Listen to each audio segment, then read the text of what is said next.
ജിത്തു പറഞ്ഞപ്പം ആദ്യം ഞാനും ഒന്നും വിശ്വസിച്ചൊന്നുമില്ല. പക്ഷെ ഇപ്പൊ ആലോചിക്കുമ്പോ പക്ഷെ എല്ലാം ഒന്ന് ആലോചിച്ച് നോക്ക്. ഒക്കെ ഒന്ന് റീക്യാപ്പ് സ്ലോ മോഷൻ.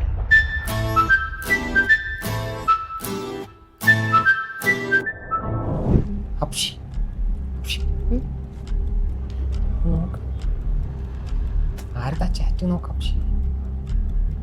ശരിക്കും നോക്ക്.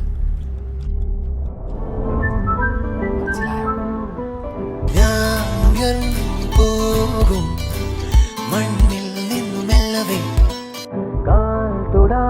നീന്തും ചന്ദ്രനിൽ എന്ന് പോലവേ ലോലുകിനാക്കൾ ഒലിച്ചിടും നിന്റെ